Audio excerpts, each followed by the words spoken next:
Now let us learn how to use Ampere's law for finding magnetic fields due to certain symmetrical current distributions. The first one is very simple. That is, let us find magnetic field due to an infinite long straight current carrying wire by using Ampere's law. When we use Ampere's law, what we do? First, we search for the symmetry of magnetic field around the current distribution, and then using that symmetry we choose a closed curve along which the line integral of magnetic field can be very easily evaluated. And then we use Ampere's law and we put the line integral of the magnetic field along that chosen closed curve, which we called Amperean loop, equal to mu naught times the total current passing through any surface bounded by that closed curve, and we get the result. So the first thing and the most important thing is whenever we want to find the magnetic field due to some current distribution, we will explore the symmetry of the magnetic field around that current distribution. The first thing and the main important thing is this.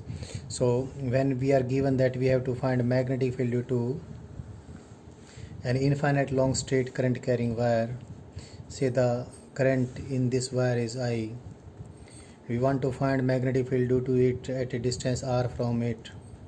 So this I have chosen this is slightly, you may look it to be inclined, but not that.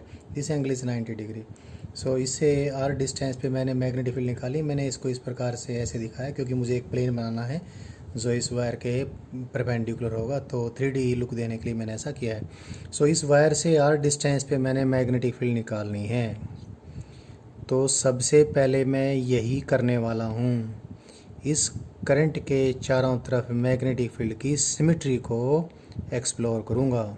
इसके चारों तरफ magnetic field की कैसी symmetry होगी उसको मैं जानूँगा, और ये निश्चित रूप से हम एम्पियर लॉ को यूज़ करके मैग्नेटिक फील्ड तभी निकाल सकते हैं जब पहले से ही हमें करंट डिस्ट्रीब्यूशंस के चारों तरफ मैग्नेटिक फील्ड की सिमेट्री का विजुअलाइजेशन हो, और ये हमें पहले से है.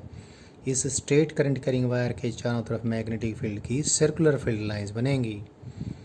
तो उस बात को यूज़ करके इसके चारों तरफ एक मैं अब क्लोज लूप बनाऊंगा जिसको मैं एम्पीरियन लूप कहूँगा, और वो मैं एक सर्कुलर लूप ही लूँगा r रेडियस का, और वो मैं इस प्रकार लूँगा कि उस सर्कुलर लूप का प्लेन इस करंट कैरिंग वायर के परपेंडिकुलर हो. तो मैं r रेडियस का सर्कल इसके चारों तरफ ड्रा करने वाला हूँ, और उस सर्कल को ही मैं एम्पीरियन लूप के रूप में कंसीडर करने वाला हूँ. सो आई ड्रा दिस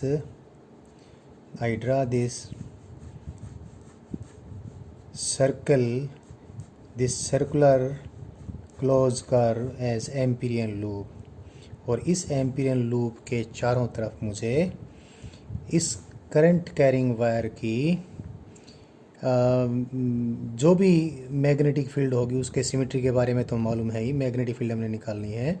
अब इस करंट कैरिंग इस चूजन एम्पीरियन लूप के, ये एम्पीरियन लूप है, एम्पीरियन लूप, इस चूजन एम्पीरियन लूप के अलोंग मुझे मैग्नेटिक फील्ड का लाइन इंटीग्रल निकालना है. मैग्नेटिक फील्ड कितनी है ये नहीं मालूम है, वो हमने निकालनी है, बट मैग्नेटिक फील्ड की सिमेट्री मालूम है, और सिमेट्री ये है इसके चारों तरफ मैग्नेटिक फील्ड की सर्कुलर लाइन बनेंगी, सर्कुलर फील्ड लाइन बनेंगी.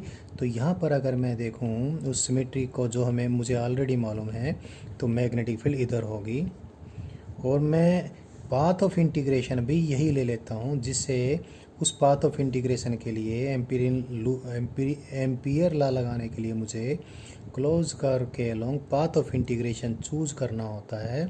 तो हम अक्सर पाथ ऑफ इंटीग्रेशन, जब हमने किसी करंट डिस्ट्रीब्यूशन के कारण कहीं मैग्नेटिक फील्ड निकालनी है, तो हम उसी करंट डिस्ट्रीब्यूशन को पॉजिटिव करंट डिस्ट्रीब्यूशन मानते हुए और एम्पीरियन लूप जो भी लेंगे उसके along path of integration current के अकॉर्डिंग चूज किया करते हैं। जैसे ये करंट है, इसको पॉजिटिव करंट ही मानूंगा, तो इसके अलोंग राइट हैंड का थंब करके मैं जिधर उंगलियां घुमाऊंगा राइट हैंड की, उधर मैं पाथ ऑफ इंटीग्रेशन लूँगा।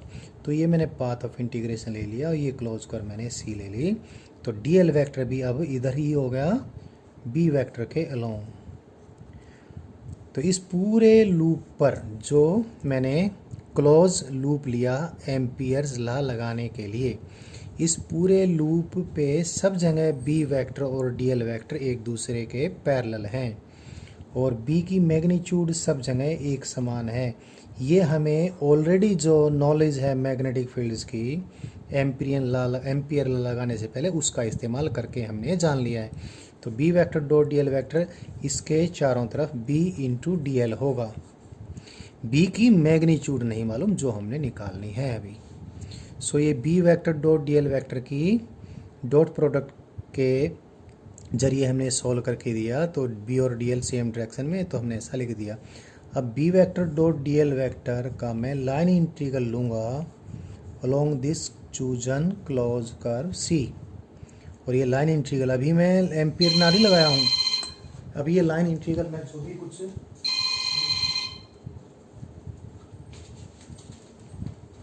मैं जो भी ये लाइन इंटीग्रल निकालने वाला हूँ, उस लाइन इंटीग्रल को मैं सिंपली मैथमेटिकली इवेलुएट कर रहा। B vector dot D L vector की वैल्यू कितनी आ गई, ये मैंने पुट कर दी यहाँ पर। और बी की मैग्नीट्यूड क्योंकि इस लूप के अलोंग सब जगह एक समान है, बी को इंटीग्रेशन से मैंने कॉमन बाहर निकाल लिया और डी एल का इंटीग्रेशन इस सर्कल पे 2 पाई आर आ गया है। So line integral of magnetic field along this close loop comes out to be b into 2 pi r. Till now I haven't used Ampere law. सिर्फ magnetic field की symmetry को मद्देनज़र रखते हुए मैंने B vector dot D L vector का इस loop के अलोंग इंटीग्रेशन किया है। अब मैं एम्पियर लॉ लगाने वाला हूँ। एम्पियर लॉ के अनुसार according to Ampere's law, B vector dot D L vector का integration along this loop is equal to mu naught times the total current crossing any surface bounded by this loop, and you can see the only current which is crossing the surface bounded by this Ampere loop is this I. So it is this. So this is the value of line integral of magnetic field around this ampere loop according to Ampere's law, and this is the value of the line integral of magnetic field along this closed loop. By the previous knowledge we are having about the symmetry of the magnetic field and using what we mean by line integral. Line integral का meaning क्या होता है उसका इस्तेमाल करके और magnetic field की क्या सिमेट्री है उसका इस्तेमाल करके हमने B vector dot D L vector की वैल्यू लिखी। और ये B vector dot D L vector के लाइन इंटीग्रल की, ये B vector dot D L vector के लाइन इंटीग्रल की, और B vector dot D L vector के इंटीग्रेशन की अलोंग दिस क्लोज लूप ये वैल्यू लिखी हमने एम्पियर्स लॉ को यूज़ करके। दोनों को हमने इक्वेट किया, b into 2 pi r is equal to mu naught into I. So b is equal to mu naught into I divided by 2 pi r. This is the value of magnetic field produced by this infinite long straight current carrying wire at a distance r away from it. So this is very simple. This was the simplest example of how to apply Ampere's law for finding magnetic field due to the current distributions which produce symmetrical magnetic field around them. Let us take another example.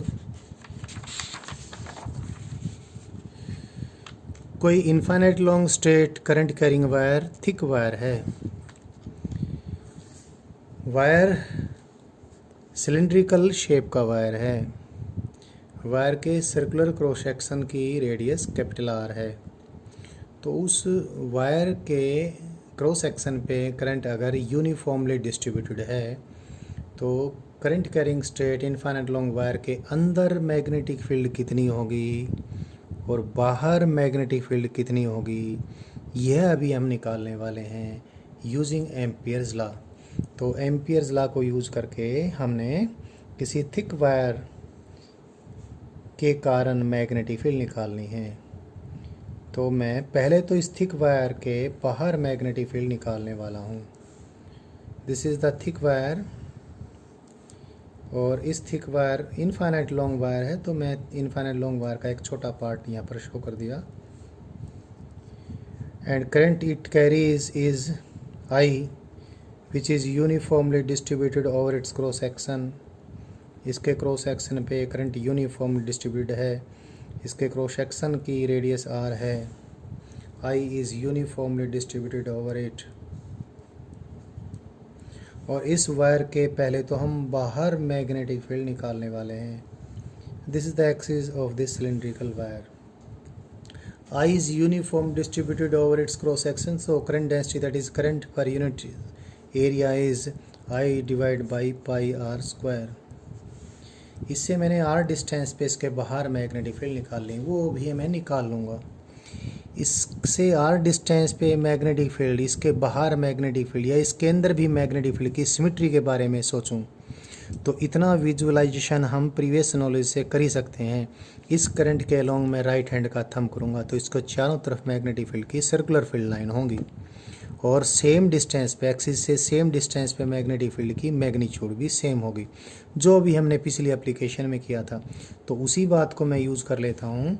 इससे are distance पे अगर मैंने magnetic field निकालनी है तो इसके चारों तरफ मैं आर रेडियस का सर्कुलर लूप एम्पीरियन लूप के रूप में चूज करने वाला हूँ और उस एम्पीरियन लूप का प्लेन मैं इस वायर के परपेंडिकुलर लूँगा। सो मैं पहले वो ड्राइंग बना लेता हूँ।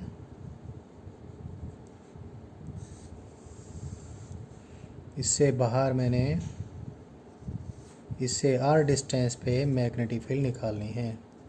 ये मैंने एम्पीरियन लूप चूज़ कर लिया और ये this is the plane, this is the surface which is bounded by this Amperian loop और उस सरफेस में से कितना करंट आर पार जा रहा है वो भी आपको साफ दिख रहा है।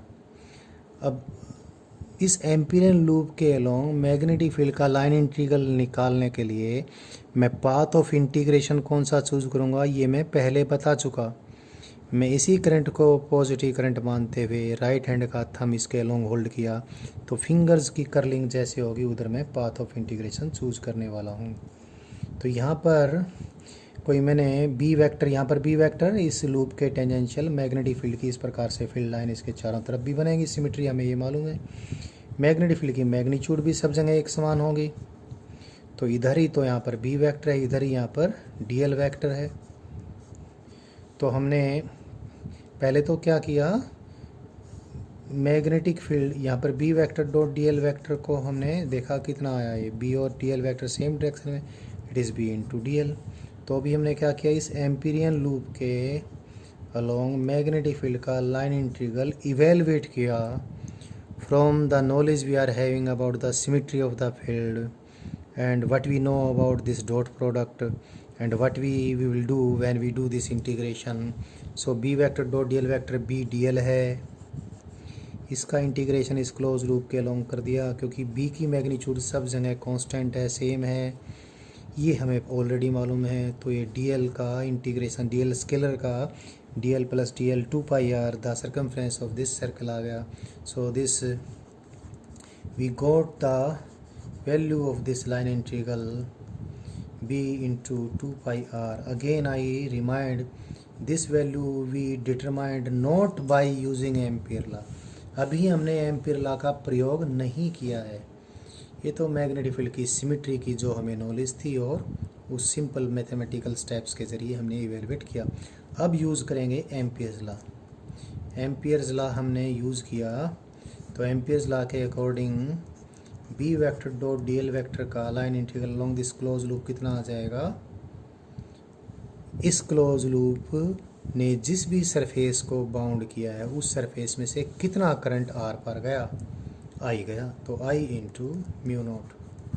सो ये this is the value of this line integral according to Ampere's law, and this is the value of this line integral. I would like to use a word here, mathematically. So mathematically the value of this line integral comes out to be this, and using law, Ampere's law, it comes out to be this. We equate these two values, b into 2 pi r is equal to mu naught into I.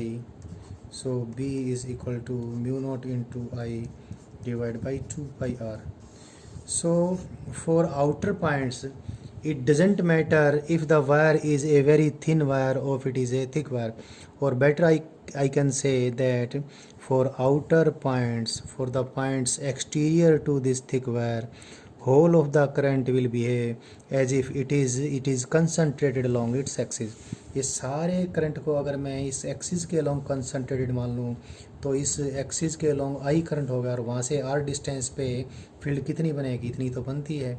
तो अगर thick wire भी है और उस thick wire के बाहर हमने infinite long straight current करेंगे, थिक वायर है उसके बाहर यदि हमने मैग्नेटिक फील्ड कैलकुलेट करनी है तो एक्सटीरियर पॉइंट के लिए तो सारे वायर के करंट को हम उसकी एक्सिस के लॉन्ग कंसनट्रेटेड मान सकते हैं।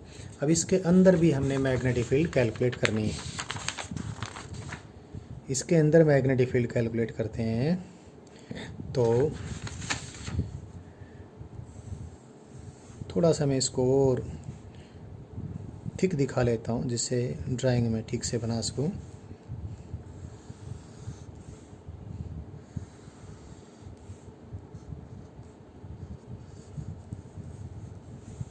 ये इसकी एक्सिस के लॉन्ग करंट है।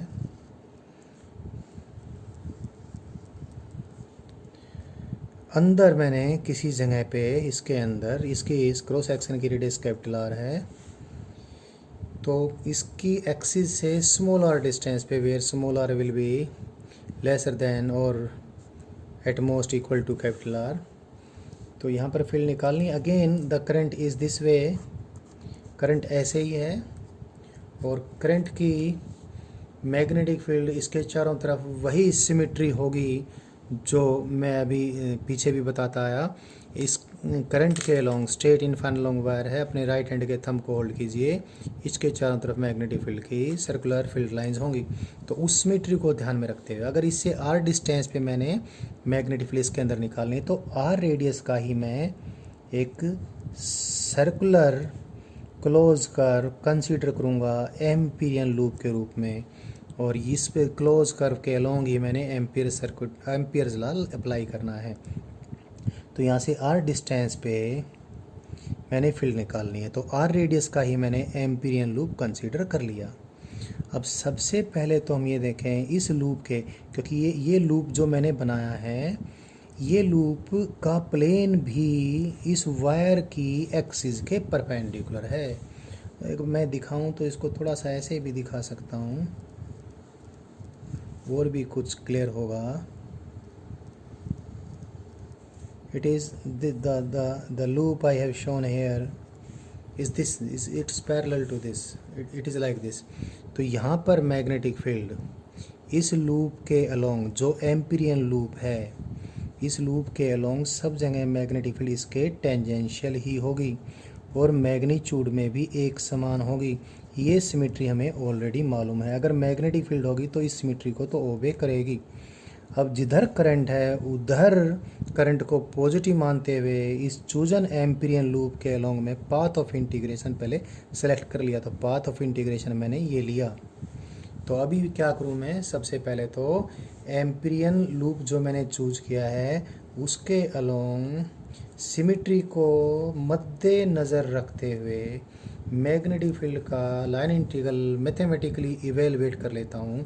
बी और डी एल वैक्टर सब जगह यहाँ पर सेम डायरेक्शन में होंगे, तो ये B D L dot product की वैल्यू इतनी आई और इसको इंटीग्रेट कर दिया इस लूप के अलोंग। बी की मैग्नीट्यूड इस लूप के सब पॉइंटों पर एक समान है, इंटीग्रेशन से एक कॉमन भार आ जाएगा, और डी एल स्केलर का इंटीग्रेशन इस लूप के अलोंग 2 पाई आर होगा। So it will be again B into 2 pi R. So line integral of magnetic field along this Amperian loop is b into 2 pi r again. By our knowledge of the symmetry of the magnetic field and what we can do with this integration, उसको करके हमने ऐसा लिखा है. अब मैं इस पे लगाऊंगा, इस लूप के लिए यूज़ करूंगा एम्पियर लॉ को यूज़ करके हमने मैग्नेटिक फील्ड का लाइन इंटीग्रल इस लूप के अलोंग कैलकुलेट किया. This we do now, I will do using Ampere law. So मुझे ये देखना पड़ेगा इस लूप ने जिस सरफेस को बाउंड किया है उसमें से कितना करंट आर पार गया. ये सारा करंट आई तो पूरे क्रॉस सेक्शन पे यूनिफॉर्मली डिवाइडेड है. इस सरफेस, ये जो सी कर्व मैंने चूज़ की है, इसने जो सरफेस बाउंड किया है उसको ये पूरे करंट का कुछ पार्ट ही क्रॉस करेगा. Suppose it is I dash.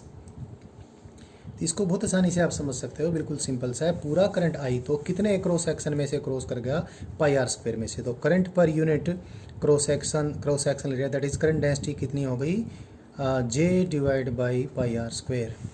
और ये जो सरफेस जिस क्लोज कर्व सी ने बाउंड किया है, ये भी एक सर्कुलर प्लेट टाइप का बन गया, एक प्लेनर सरफेस बन गया. इस प्लेनर सरफेस में से कितना करंट क्रॉस किया उसकी वैल्यू मैं कैसे निकाल सकता हूँ.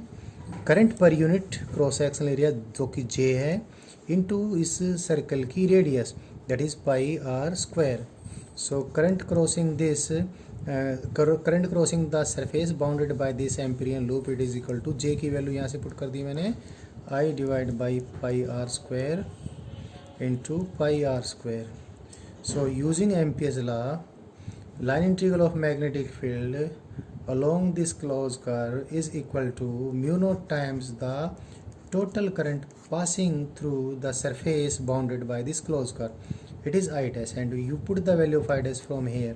So line integral comes out to be, by Ampere's law, it comes out to be mu naught times I into R square divided by capital R square. So this is the value of line integral of magnetic field along this closed curve using Ampere's law, and this is what we get mathematically. So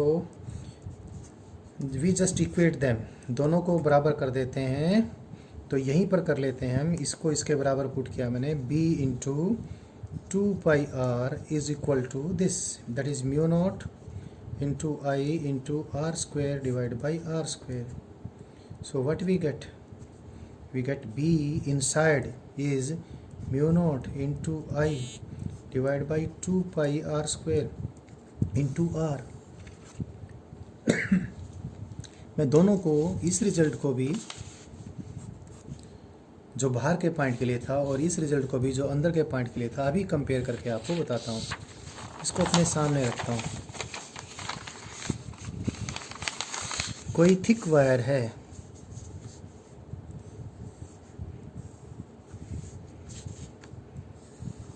current इसके cross section पे uniformly distributed है. I current है, इसकी radius capital R है, ये इसकी axis है. बाहर कोई पॉइंट है आर इज़ ग्रेटर देन और equal to capital are.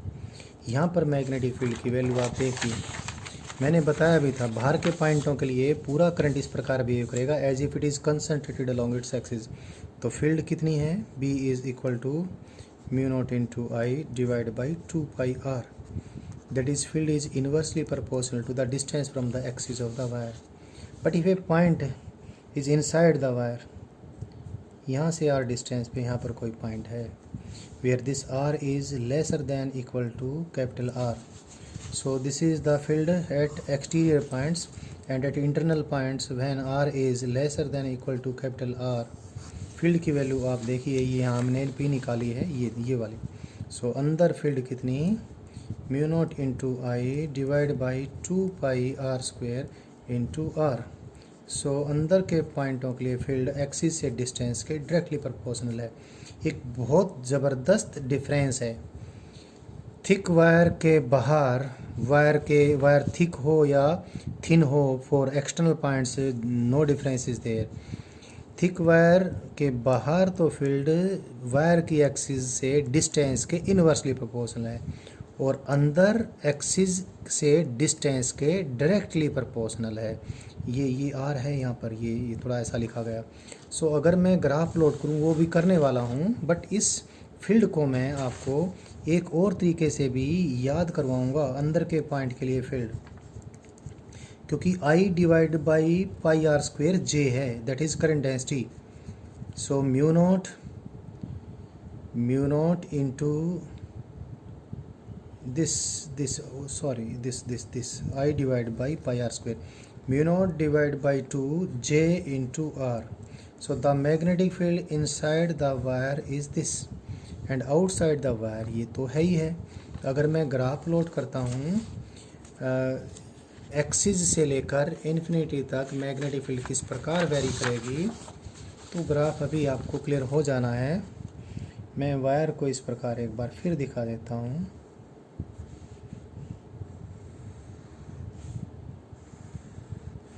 Infinite long wire है,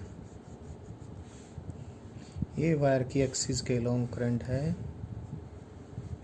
I is the current along the axis of the wire. Current is uniform distributed over its cross section. So मैं इसके नीचे ये graph draw करूँ, magnetic field versus distance from the axis of the wire. So from axis to the surface field is directly proportional to distance from the axis. ये बिल्कुल क्या field मैंने अभी जो बताया था आपको, this field, this is the maximum value of the field which is at the surface. बाहर अंदर के पॉइंट पर field mu naught into I into R divide by 2 pi are square है।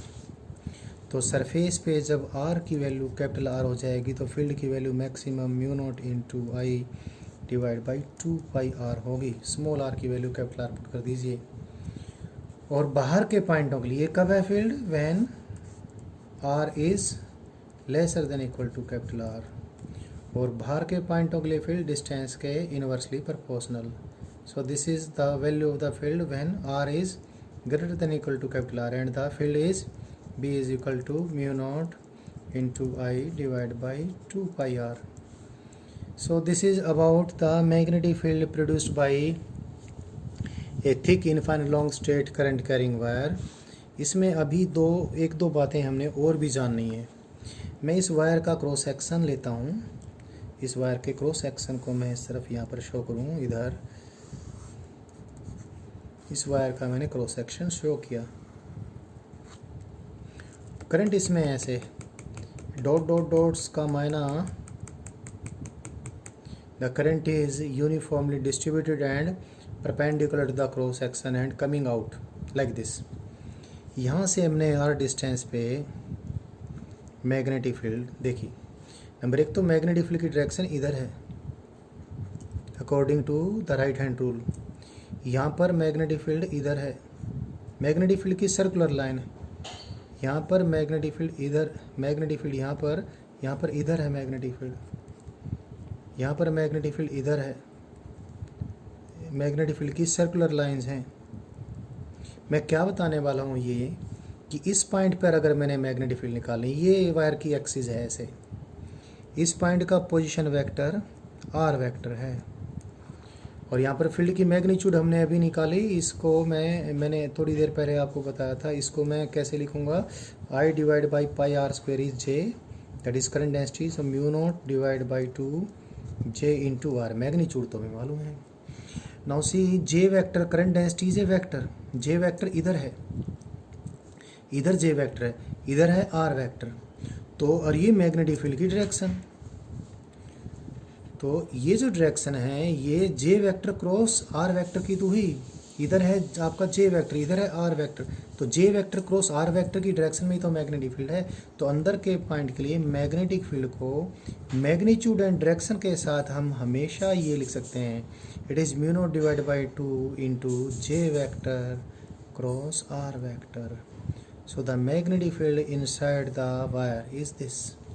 ऐसे ही बाहर भी हम मैग्नेटिक फील्ड को R वेक्टर के फॉर्म में उसमें, क्योंकि आर के इन्वर्सली प्रोपोर्शनल आता है तो फिर हमने आर कैप बनाना होगा। बाहर हमें अगर मैग्नेटिक फील्ड यहाँ पर इसके चारों तरफ हमने लिखनी है, इसके चारों तरफ मैग्नेटिक फील्ड हमने बनानी है, इधर जैसे हमने मैग्नेटिक फील्ड बनानी है, इधर मैंने एक यूनिट वेक्टर डिफाइन कर लिया आर कैप।